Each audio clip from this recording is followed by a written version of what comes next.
Alhamdulillahi mutsabitil qulubi wal aqdam alladzi kana alaihi nasrul mu'minin madamatil ayyam. Asyhadu an la ilaha illallah wahdahu la syarikalah wa asyhadu anna Muhammadan abduhu wa rasuluh. Ikhwata iman rahimakumullah, baru saja kita berlalu Idul Adha. Perlu kita ketahui bahwa Id dalam Islam itu ada 3. Ada Idul Fitri, Idul Adha, dan hari Jumat. Hari Jumat itu adalah Id. Oleh karena itu haram saum, hanya khusus meniatkan saum pada hari Jumat saja, karena dia itu termasuk hari raya. Kebetulan hari raya yang kemarin jatuh pada hari Jumat, berarti ada 2 hari raya pada 1 hari. Nah, itu sudah dijelaskan oleh para ulama, juga berbeda pendapat. Nah, yang menjadi bahan yang akan kita sampaikan hari ini bukan masalah itu, tetapi adalah terjadinya kurban ini.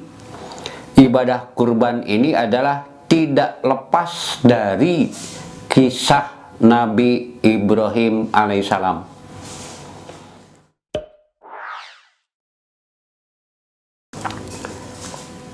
Setelah kita selesai Ramadan, akhir Ramadan, la'allakum tattaqun, supaya kita menjadi orang takwa. Kemudian dilewati Syawal, Dzulqa'dah, masuk Dzulhijjah, Allah menguji lagi kepada kita. Apa? Kalau Ramadan diuji adalah kita tidak boleh makan, minum, jima pada siang hari. Maka bulan Dzulhijjah Allah menguji supaya kita mengeluarkan rizki, sebagian rizki yang Allah telah rizkikan kepada kita. Yang mampu laksanakan ibadah haji, yang tidak mampu maka diuji dengan mengeluarkan untuk kurban. Masalah kurban ini tidak memandang kaya atau miskin, bukan itu yang menjadi tujuan. Kenapa? Karena banyak orang yang kaya tidak bisa kurban. Tapi kenapa banyak orang yang kurang mampu tapi dia berusaha untuk bisa kurban? Contoh-contoh semacam ini banyak sekali. Sengaja dia menabung tiap bulan, menabung. Kenapa? Karena punya cita-cita ingin berkurban. Nah, salah satu diantaranya kenapa? Suatu hari Rasul ditanya tentang binatang kurban. Ya Rasulullah, bagaimana binatang kurban ini? Maka Rasul menjawab, kurban ini adalah sunnah nabimu, Nabi Ibrahim. Lalu sahabat itu bertanya lagi, kalau aku kurban aku dapat apa? Maka Rasul menjawab, tiap-tiap bulu, maka di sana ada kebaikan. Apakah bulu dalam kulit? Benar, bulu dalam kulit. Tetapi yang dimaksud bukan itu. Apa besarnya nilai kurban itu? Nah, satu itu. Kalau kita kembalikan kepada kisahnya, coba kita perhatikan Nabi Ibrahim alaihissalam. Dia itu orang sampai Allah menjadikan dia seorang nabi, orang yang sangat dicintai Allah. Sedangkan kita sering berdoa, Rabbana atina fid dunya hasanah. Nah, kita Rabbana atina fid dunya hasanah. Hasanah ini apa? Apakah Nabi Ibrahim itu tidak diberi hasanah fid dunya?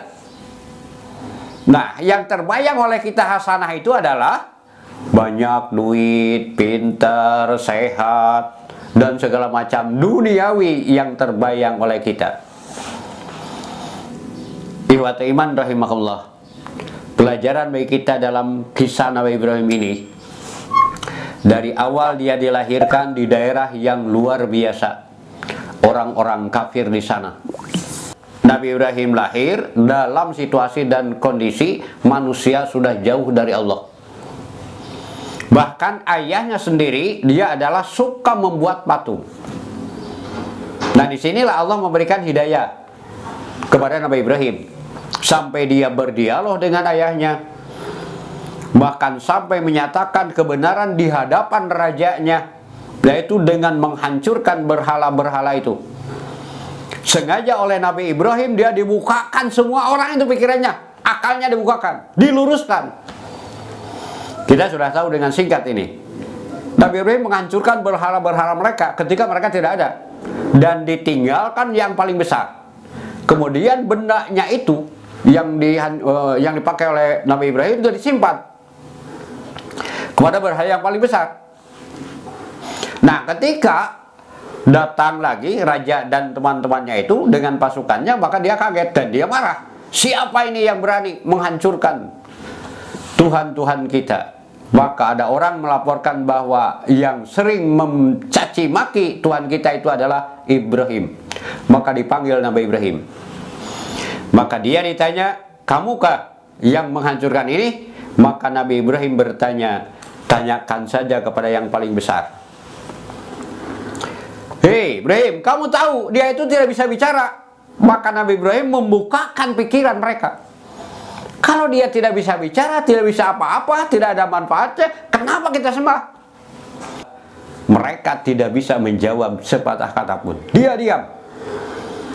Tapi karena hatinya kafir sudah tertutupi, maka sudah ada kedoliman yang timbul, bukan terbuka pikirannya, semakin jauh. Maka timbullah amarah. Karena semuanya itu sudah kalah dalam pembicaraan. Akhirnya Nabi Ibrahim itu dibakar. Nah, Nabi Ibrahim dibakar. Nah, ini ujiannya. Maka dibakar itu takut, tidak ada yang takuti kecuali Allah. Tapi dia itu kuat, betul-betul kuat. Karena Allah telah memberikan pertolongan kepada dia, tidak ada yang takuti. Dan yakin jaminan dari Allah. Nah, itu salah satu ujiannya bagi orang yang dicintai oleh Allah. Kemudian, setelah dia dewasa dan setelah dia mempunyai istri yang bernama Sarah. Dan kita ketahui kenapa sebut Sarah, karena dia itu adalah perempuan yang sangat cantik. Nah, inilah juga contoh bagi kita. Nah, ini dia akhirnya meninggalkan orang tuanya, daerahnya, semuanya tinggalkan. Masuk kemana? Suatu tempat juga di mana di sana rajanya dolim dan suka perempuan. Akhirnya karena dia takut kalau disebutkan bahwa ini adalah istrinya, tetapi ketika ditanya siapa dia, dia itu adalah saudaraku. Tidak menyebutkan istrinya. Padahal maksud Nabi Ibrahim saudaraku adalah saudara seiman. Tapi akhirnya dia dibawa.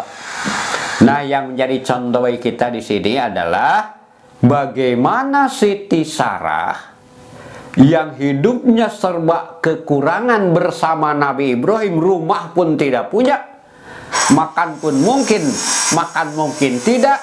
Tapi ketika dia pindah ke istana seorang raja yang tidak perlu dia bekerja, tinggal diam dan melayani raja, tapi dia hatinya tidak tentram. Kenapa? Tidak tumanina. Karena tentram tumanina atau boleh katakan sakinah itu dengan Ibrahim. Walaupun banyak kekurangan, walaupun banyak harta dan segala macamnya juga, apapun keinginannya dia, tetap saja dia tidak suka. Kenapa? Jadi masalah kenikmatan itu tidak diukur dengan kekayaan. Akhirnya Allah memberikan pertolongan dan dia akhirnya dipulangkan oleh raja dan dilebihkan. Yaitu raja memberikan kepada Sarah seorang pembantu di kerajaan, yaitu Hajar. Nah, Hajar kepada Ibrahim. Ini dua hal yang harus jadi contoh kita. Apa? Siti Sarah dari miskin kepada istana, dari gubuk kepada istana, sekarang dari istana ke gubuk. Dua istri ini. Apa? Siti Hajar. Asalnya dia di istana, dia segala ada, segala macam, tidak usah bekerja, semuanya keinginan ada, sudah disiapkan oleh raja, dijamin segala-galanya, dan masuk pada lingkungan Ibrahim yang serba kekurangan. Tapi dia tidak mengeluh. Bahkan justru dari Siti Hajar inilah terjadinya kurban. Jadi sekali lagi, nah untuk yang kedua ini, jadi kisah dari keluarga Nabi Ibrahim ini sebetulnya kita ini jaranglah menapakuri, menadaburi kisah-kisah ini sampai kita bosan mendengarnya, bosan mendengarnya, bosan mendengarnya. Padahal di dalamnya itu sangat dalam sekali. Salah satu di antaranya itu adalah bahwa yang disebut nikmat itu tidak bisa diukur dengan harta, benda, dan masalah dunia. Tapi nikmat adalah diukur dengan keimanan. Oleh karena itu, mau saum ataupun kurban, yang menjadi nilainya adalah takwa minkum. Sekali lagi, bahwa kedua